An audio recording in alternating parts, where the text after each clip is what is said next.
Hello दोस्तों, तो आपका स्वागत है हमारे चैनल राम कंपटीशन क्लासेस पर। तो जैसा कि आपको पता ही है कि हमारे यहाँ सिलेक्शन सीरीज चल रही है दिल्ली पुलिस की। तो उसमें हम प्रैक्टिस सेट करा रहे हैं। तो प्रैक्टिस सेट देखिए, आज हम अपना अगला रीजनिंग का प्रैक्टिस सेट कराते हैं। तो देखिए पहला क्वेश्चन क्या है हमारा। तो देखिए पहला क्वेश्चन है हमारा कि टीचर टीचर को क्या लिख रहा है, ये LMKJNMP, यानी टीचर एक शब्द दे रखा है, उसे किसी सांकेतिक भाषा में क्या लिख रहा है, LMKJNMP। तो ऐसे ही पूछा है कि हेड को ये क्या लिखेगा। देखिए यदि हमने देखा टीचर, तो टीचर में हमारे कितने वर्ड आ रहे हैं, 7। 1 2 3 4 5 6 7, 7 वर्ड आ रहे हैं। आगे देखते हैं इसमें कितने वर्ड है, 1 2 3 4 5 6 7, इसमें भी 7 वर्ड है। लेकिन नीचे जो दे रखा है हाइट, इसमें कितने दे रखे हैं, 5 वर्ड दे रखे हैं। तो देखिए 5 वर्ड जो दे रखे हैं उनमें क्या कर रहा है। तो पहले ऐसे क्वेश्चन के लिए हम नंबरिंग करते हैं, कहीं नंबरिंग से तो नहीं हो रहा है। नंबरिंग करते हैं तो देखिए नंबरिंग क्या होती है, T20 E5 A1 C3 H8 E5 R18 L12 M13 K11 J10 N14 M13 और P16। देखिए नंबरिंग हमने कर ली है। और नंबरिंग की आई क्या करते हैं कि अब देखते हैं कि पहले वर्ड में कितना प्लस कितना माइनस कर रहा है। तो आगे भी ऐसा ये नियम लग रहा है या नहीं। तो देखिए 20 पर T है तो L12 पर कितना हो रहा है, -8। E5 पर है और M13 पर, तो 8 और 5 13, इसमें भी कितना माइनस हो रहा है, 8। आगे देखते हैं ए 1 पर है और के 11 पर, तो इसमें कितना माइनस हो रहा है, 10। तो ये जो नियम है हमारा इसमें नहीं लगा है। चलिए कोई और नियम लगा के देखते हैं। यदि हम इसको पलट दें कि टी को हम यहाँ से स्टार्ट कर दें तो कितना माइनस हो रहा है, 4। और ई को यहाँ से कर दें तो कितना माइनस हो रहा है हमारा, हाँ हो रहा है हमारा 8 5 13, यानी -8 माइनस हो रहा है। तो देखिए पहले 4 हो रहा था फिर 8 हो रहा था, तो ये भी कुछ रूल नहीं लग रहा हमारा। देखिए अगला नेम कैसे लगाते हैं, इस तरीके से देखते हैं। देखिए टीचर TEACHER, जब टीचर को ये LMKJNMP लिख रहा है तो हेड को क्या लिखेगा। तो देखिए इसमें हम देखें कि पहले क्या लिख रहा है, N, यानी N से सभी ऑप्शन स्टार्ट है। N से सभी ऑप्शन स्टार्ट होने का मतलब है कि H को क्या लिख रहा है, ये N लिख रहा है। H को क्या लिख रहा है, N लिख रहा है। तो देखिए H हमारा कहाँ पर है, तो देखिए H हमारा ये है 1 2 3 4 5, यानी 5वें नंबर पर हमारा H है। इसमें देखते हैं कि 5वें नंबर पर कौन सा वर्ड है, 1 2 3 4 5, यानी 5वें नंबर पर हमारा क्या है, N है। 5वें नंबर पर क्या है, N है। यानी अब हमें ये पता चल गया कि H को क्या लिख रहा है, N, H को N लिख रहा है। तो ऐसे ही आगे देखते हैं E को क्या लिख रहा है। अब देखिए E हमारा 2 नंबर पर है, E हमारा M नंबर, यहाँ पर 2 नंबर पर M है, तो E को लिख रहा है M। E को क्या लिख रहा है, M। तो देखिए M हमारा इसमें भी है, इसमें भी है, इसमें भी है, और इसमें नहीं है, यानी जिसमें नहीं है वो तो हमारा हो गया गलत। बाकी के रहे हमारे T। तो 3 में देखते हैं आगे क्या है, A को क्या लिख रहा है, ये देखिए A को क्या लिख रहा है, K। A को क्या लिख रहा है, K। तो देखिए K हमारा किस में है, NMA देखिए ये हमारा इसमें है, चौथे वाले में, क्योंकि ये भी गलत हो गया, इसमें ए है यहाँ पी है, ये भी गलत हो जाएगा। यानी ये वाला जो ऑप्शन होगा, डी ऑप्शन हमारा इस क्वेश्चन का आंसर सही होगा। तो देखिए जैसे ए को क्या लिख दिया इसने, ए को लिख दिया के, और आर को क्या लिखेगा, आर लास्ट में, तो आर को लिख रहा है पी, और टी फर्स्ट पर है तो टी को लिख रहा है एल। तो ये वाला जो ऑप्शन है हमारा सही हो जाएगा। तो देखिए अगला क्वेश्चन है हमारा कि राम और श्याम विपरीत दिशाओं में चलना शुरू करते हैं। राम 6 किलोमीटर चलता है और श्याम 8 किलोमीटर चलता है। फिर राम दाएं दाएं घूमता है और 8 किलोमीटर चलता है, और श्याम बाएं घूमता है और 6 किलोमीटर चलता है। तो आरंभिक स्थान से प्रत्येक की दूरी, यानी आरंभिक स्थान से वो कितनी कितनी दूरी पर है, जो पहले स्थान था उनका, तो उस स्थान से वो कितनी कितनी दूरी पर पहुंच गए हैं, ये पूछ रहा है क्वेश्चन में। तो देखिए राम और श्याम विपरीत दिशा में चल रहे हैं। तो देखिए मान लीजिए हमारा ये कोई पॉइंट ये है, ये हमारा कोई ये पॉइंट है, और इस पॉइंट पे दोनों खड़े हैं। अब दोनों खड़े होने के बाद क्या करते हैं, ये विपरीत दिशा में चलना शुरू करते हैं। तो देखिए विपरीत दिशा में होंगी तो ये एक की इधर होगी और एक की इधर होगी। अब क्या कर रहा है हमारा क्वेश्चन, कर रहा है राम 6 किलोमीटर चलता है। मान लीजिए ये हमारा राम है, राम कितना चलता है हमारा, यानी इस स्थान से ये कितना आएगा, 6 किलोमीटर। कितना आएगा, 6 किलोमीटर। आगे कह रहा है और श्याम 8 किलोमीटर, श्याम जो है 8 किलोमीटर चलता है, यानी राम तो चल गया 6 किलोमीटर, तो जो श्याम गया विपरीत दिशा में वो कितना चल गया, 8 किलोमीटर। ठीक है, तो 6 चला है वो 8 चला है। उसके बाद क्या कह रहा है, फिर राम दाएं घूमता है, जो राम 6 किलोमीटर चला था उसके बाद वो क्या कर रहा है, दाएं घूम रहा है। तो दाएं घूमेगा तो ये आ जाएगा ऊपर की तरफ, अगर बाएं घूमता तो आता नीचे की तरफ घड़ी की उल्टी दिशा में, और ये दाएं घूमा है तो घड़ी की सीधी दिशा में जाएगा ये। तो फिर राम दाएं घूमता है और 8 किलोमीटर चलता है। अब ये दाएं घूमा तो कितना चल गया, 8। कितना चल गया, 8 किलोमीटर। आगे क्या कह रहा है, और श्याम बाएं घूमता है और 6 किलोमीटर चलता है। अब राम तो घूमा है दाएं और श्याम घूमा है बाएं, तो श्याम घूमेगा बाएं तो बाएं आएगा नीचे की तरफ, बाएं आ गया नीचे की तरफ। अभी कितना चल रहा है, 6 किलोमीटर। कितना चल रहा है ये, 6 किलोमीटर। यानी ये श्याम जो है बाएं घुमा कितना चला, 6 किलोमीटर। जो आरंभिक स्थान था उनका वो था ये। अब इस स्थान से ये कितनी कितनी दूरी पर है, तो देखिए अब राम तो हमारा ये रहा, राम कहाँ पर है, यहाँ पर इस पॉइंट पर, और श्याम कहाँ पर है हमारा, इस पॉइंट पर। श्याम कहाँ पर है, इस पॉइंट पर।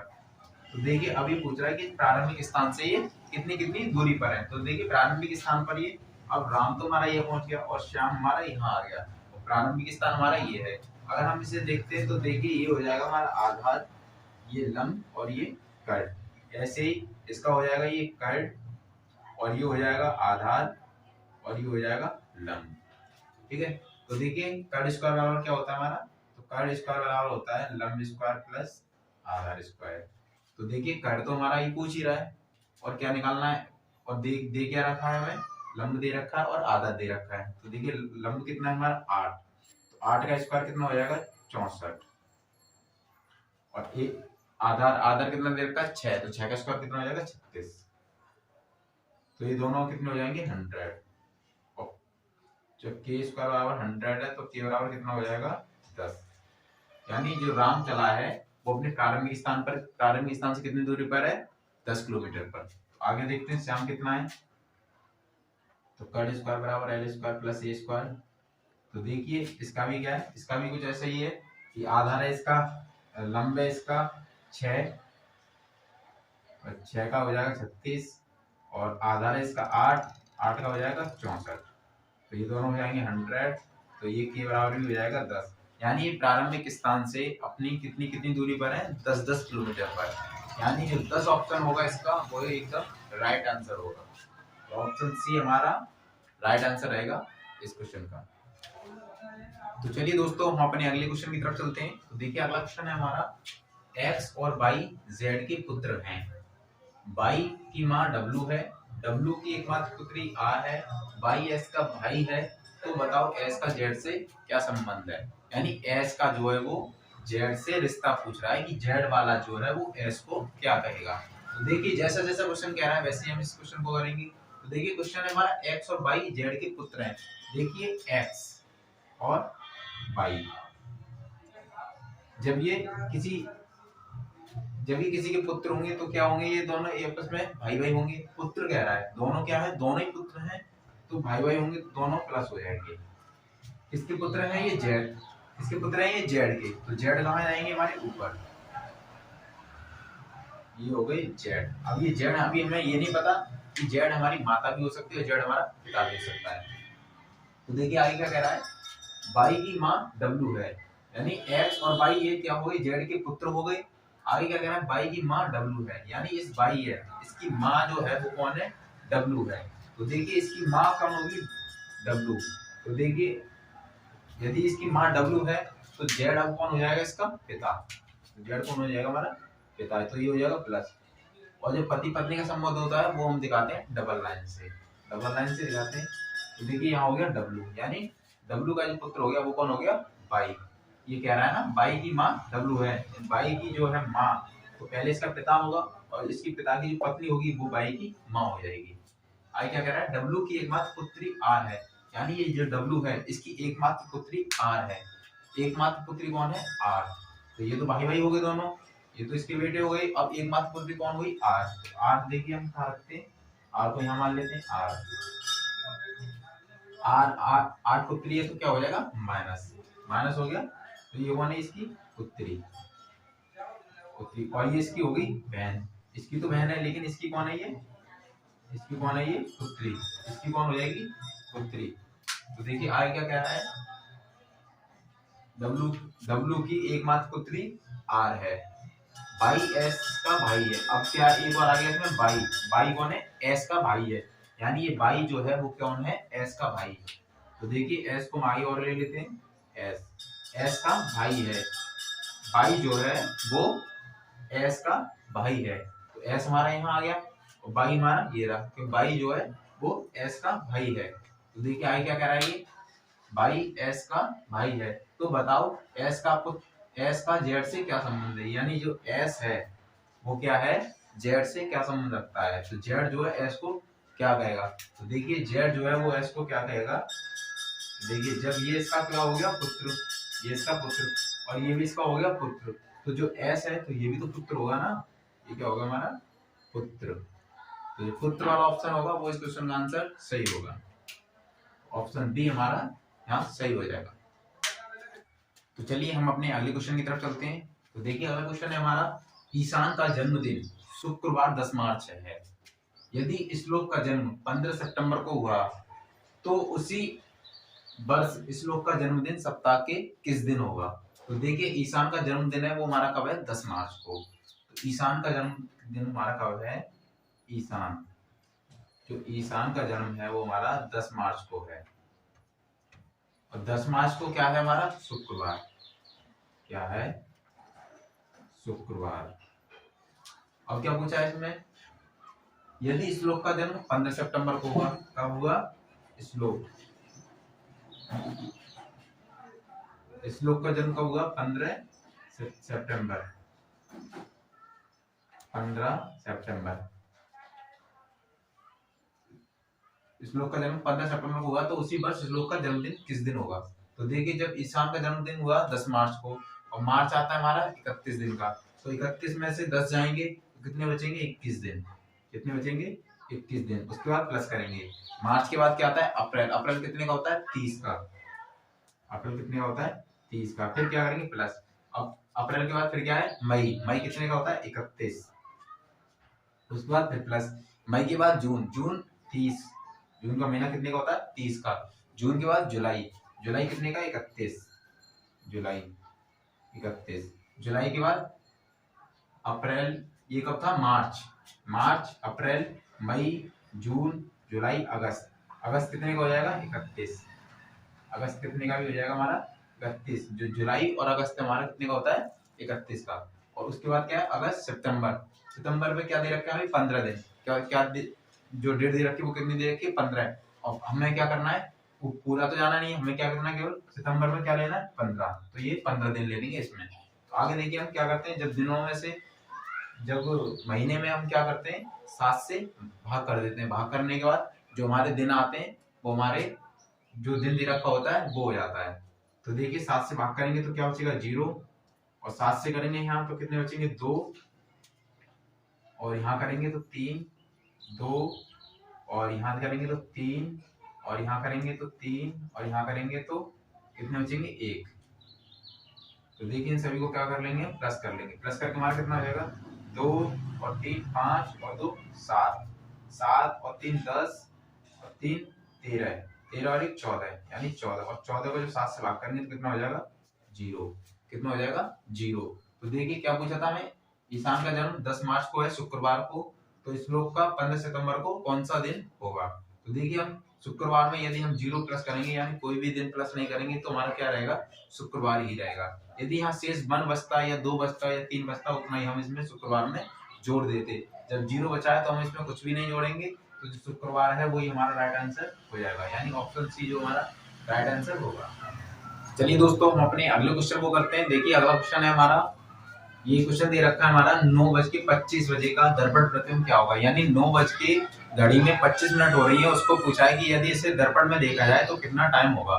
तो देखिए सबसे पहले इसके कुछ फॉर्मूले होते हैं दर्पण प्रतिबिंब को देखने के लिए, जो दर्पण प्रतिबिंब में हम निकालते हैं कि दर्पण प्रतिबिंब में कितना टाइम हो रहा है। तो देखिए उसके लिए फॉर्मूला क्या होता है हमारी, देखिए पहला होता है 12, यानी कोई टाइम दे रखा है हमें, तो पहले 12, उसके बाद 11:60, फिर क्या है हमारा 23:60, आगे क्या है हमारा 11:59 और 60।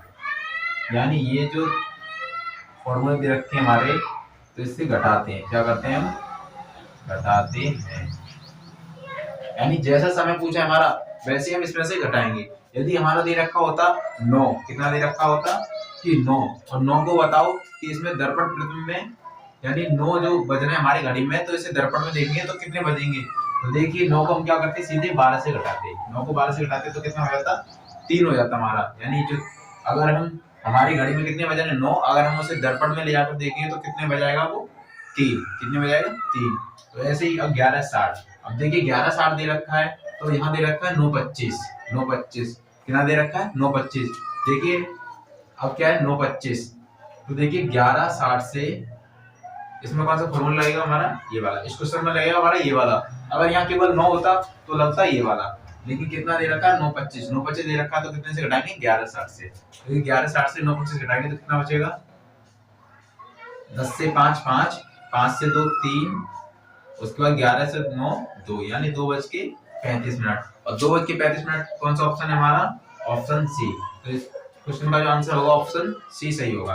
और देखिए 23:60 किस लिए दे रखा है, तो 23:60 दे रखा है हमारा, यदि हमारा समय होता 14:20 और 14 को कहते हैं हम 2, यानी 12 + 2, यानी 12 बजने के बाद तो 1 बजता है, और 1 और 1 2, यानी 2:20 हो रही है। तो देखिए अगर ऐसा टाइम दे रखा होता हमारा 14:20, 14:20 को हम क्या करते 23:60 से घटाते, कितने से घटाते 23:60 से, 23:60 से घटाते तो कितने हो जाते 40, और 13 से 4 जाते तो कितने बचे 9, और फिर 9, यहाँ तो कुछ बचा ही नहीं, 1 से गया 0, तो 9:40, तो 9:40 होता है इसका आंसर। तो देखिए 23:60 को हम अगर वैसे करना चाहें तो कैसे कर सकते हैं, 14:20 दे रखी है तो कितना हो गया 2:20, और 2:20 को किससे घटाया हमने 11:60 से, 11:60 से घटाएंगे कितना हो जाएगा 40, और 11 से 2 जाएंगे 9, यानी तब भी यही आंसर आएगा, और अब भी यही आ रहा है। 11:59 दे रखा है, यदि हमारा टाइम के साथ सेकंड भी दे रखी हो, यानी यदि हमारा टाइम दे रखा होता 2:40 तो हम किससे घटाते, इस वाले से घटाते। तो ये हमारे 4 फॉर्मूले हैं कुछ, तो जैसे जैसे टाइम दे रखा होता है वैसे इनको घटाते हैं। तो चलिए दोस्तों हम अपने अगले क्वेश्चन की तरफ चलते हैं। तो देखिए अगला क्वेश्चन है हमारा 6:18 जो मैं टाइम दे रखा है उसको पूछ रहे हैं जल प्रतिबिंब क्या होगा। तो देखिए सबसे पहले जल प्रतिबिंब को निकालने के लिए हम पहले क्या करते हैं, हमारे पास 2 फॉर्मूले होते हैं। 2 फॉर्मूले देखिए हमारे कौन से होते हैं, पहला होता है हमारा 18:30 और दूसरा होता है 17:90। यानी यदि मिनट हमारी 30 से कम दे रखी है तो हम किससे घटाएंगे 18:30 से, और मिनट हमारी 30 से ज्यादा दे रखी है तो कितने से घटाएंगे 17:90 से। 30 से ज्यादा, 30 से ज्यादा, 30 से ज्यादा के लिए ये होता है, और 30 से कम, 30 से कम, 30 से कम के लिए ये होता है। तो देखिए इसमें समय क्या पूछा हमारे 6:18 पूछा है जल प्रतिबिंब क्या होगा, यानी 6:18 हो रही है, यदि उसे जल में देखा जाए तो कितना समय दिखाएगा। तो देखिए 6:18 को क्या करेंगे हम 18:30 से घटाएंगे, 18:30 कितने घटाना है 6:18, तो देखिए 30 से 10 से 8 जाएंगे 2, और 2 से 1 गया 1, आगे क्या 18 से 6 जाएंगे 12, यानी 12:12 ये दिखाएगा हमें जल में। यानी 6:18 को घड़ी में हो रहे होंगे और हम उसे जल में देखेंगे तो कितना दिखाएगा टाइम हमारा 12:12। तो देखिए 12:12 हमारा ऑप्शन है ऑप्शन बी, तो जो बी वाला ऑप्शन है वो ऑप्शन सही हो जाएगा। तो चलिए हमारा अगला क्वेश्चन क्या है, तो देखिए हमारा अगला क्वेश्चन है, ये एक हमें कुछ आकृति दे रखी है, ये 3 आकृति दे रखी है, और इनमें बीच में जो है, इन बीच वाले पूछा है कि इसमें बीच वाला क्या हुआ। तो देखिए इन क्वेश्चन को हम कैसे करते हैं, देखिए यदि हम इन दोनों को गुणा कर ले 5 और 3 का, तो 5 और 3 का कितना हो जाएगा 15, और 6 तिया हो जाएगा 18, तो ये जोड़ी कितना हो जाएगा 5 8 5 13 और 1 33, और 33 से कितना हो रहा है 39, तो 33 में यदि हम 6 प्लस कर दें तो कितना हो जाएगा 39। आगे देखते हैं 4 और 7 का कितना हो जाएगा 4 7 28, 28 5 चौके 20, कितने हो जाएंगे ये 48, तो 48 से कितना हो रहा है 51, तो 51 में कितना प्लस हो रहा है 48 में कितना प्लस हो रहा है ये 3, तब हो रहा है 51। आगे देखते हैं क्या हो रहा है 15, 5 दिया 15 और 5 चौके 20, कितना हो रहा है 35, कितना हो रहा है 35। जब यहाँ प्लस हो रहा है प्लस 6 हो रहा है, यहाँ प्लस 3 हो रहा है, तो यहाँ भी प्लस होना चाहिए, या प्लस नहीं होता तो यहाँ 0 जुड़ना चाहिए था, क्योंकि 0 प्लस 3 प्लस 6 0, यानी 35 आंसर होना चाहिए था, तो 35 हमारा कोई ऑप्शन है नहीं। तो ये जो गलत, ये तरीका जो हमारा गलत हो जाएगा। तो देखिए कोई और तरीका ला के देखते हैं इसमें। तो देखिए यदि हम क्या करते हैं, अभी हमने ऐसे ऐसे गुणा किया, अब हम इसका क्या करते हैं, सामने सामने का गुणा कर लेते हैं। आमने आमने सामने का गुणा करते हैं, आमने सामने का गुणा करेंगे तो देखिए क्या होगा हमारा, 3 त्रिका 9 और 6 पंजे 30, तो ये कितना हो जाएगा 39। 30 और 9 कितना हो जाएगा 39, 39 आ रहा है। ठीक है, आगे देखते हैं।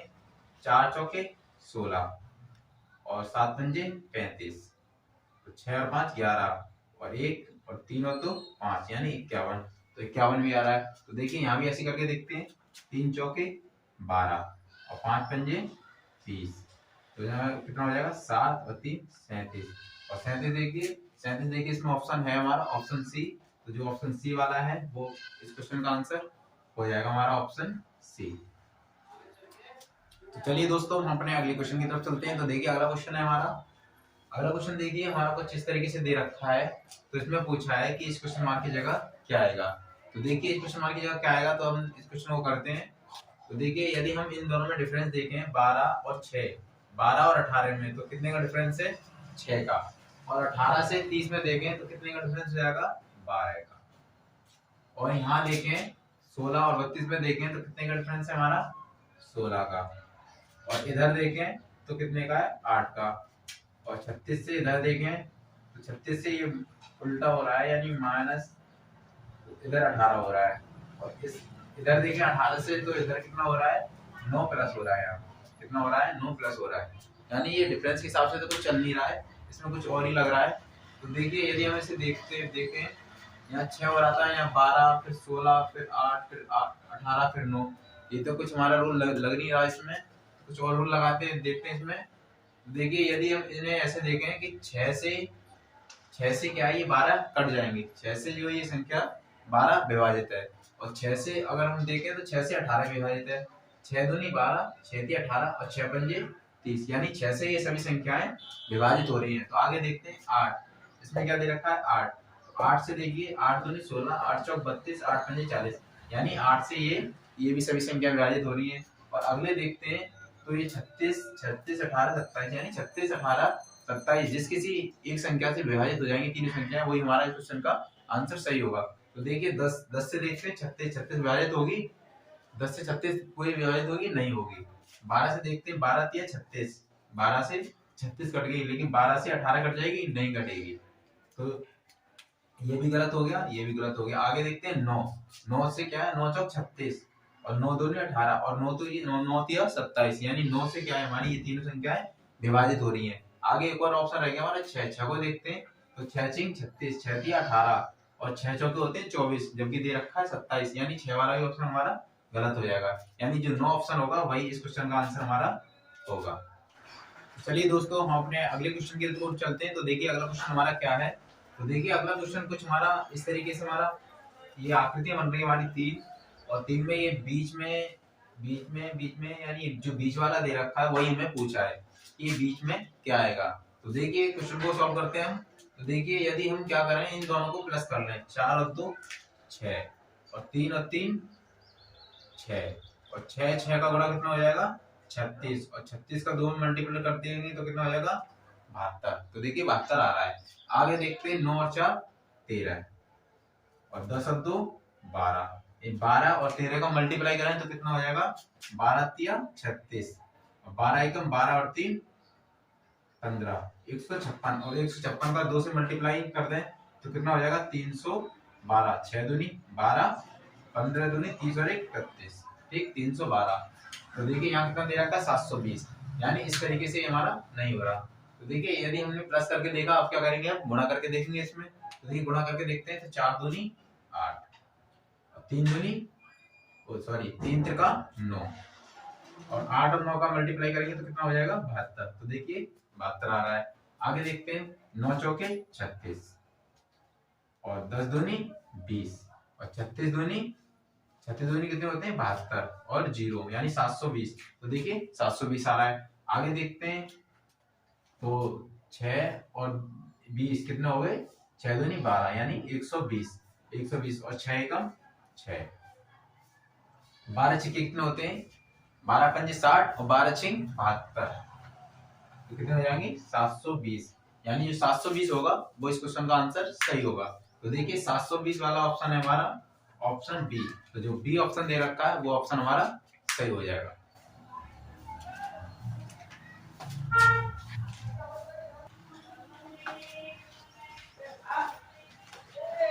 चलिए दोस्तों, हम अपने अगले क्वेश्चन की तरफ चलते हैं। तो देखिए अगला क्वेश्चन है गोभी सब्जी जलेबी का आरेख होगा।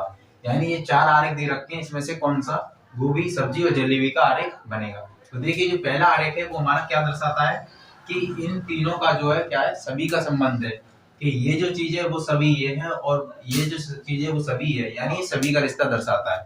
और दूसरा आरेख है हमारा वो क्या है हमारा कि इन तीनों का कोई संबंध नहीं है। जो गोभी सब्जी जलेबी दे रखी है इन तीनों का कोई संबंध नहीं है। तो ये रिश्ता, ये जो आरेख है वो क्या कहता है कि पहला दूसरा तीसरे का आपस में कोई संबंध नहीं है। और तीसरा देखते हैं, तो तीसरे में क्या है, पहले का जो दूसरे से कुछ का संबंध है और जो तीसरा है वो बिल्कुल अलग है। और जो डी दे रखा है वो क्या है कि पहले का जो है दूसरे से पूरा संबंध है यानी सभी का संबंध है, और जो तीसरा है उसका कोई संबंध नहीं है। तो देखिए गोभी सब्जी जलेबी, तो गोभी क्या है हमारी, गोभी एक सब्जी है और जो जलेबी है वो हमारी मिठाई है। तो देखिए जब हमारी सब्जी, जब हमारी गोभी होगी तो गोभी क्या होगी हमारी जलेबी के अंदर, गोभी जो होगी हमारी वो किसके अंदर आएगी, सब्जी के अंदर। यानी जितनी भी गोभियां होंगी वो क्या होंगी, सभी सब्जी होंगी। और जो जलेबी होगी वो क्या हो जाएगी हमारी, अलग हो जाएगी क्योंकि वो मिठाई है। तो देखिए ये अलग हो जाएगी। जो गोभी हमारी सभी गोभी क्या है हमारी सब्जी है, और जो जलेबी है वो क्या है हमारी मिठाई है। तो देखिए इसका आरेख ये बनेगा और ये आरेख है हमारा ऑप्शन डी। तो जो डी वाला ऑप्शन है वो इस क्वेश्चन का आंसर सही हो जाएगा।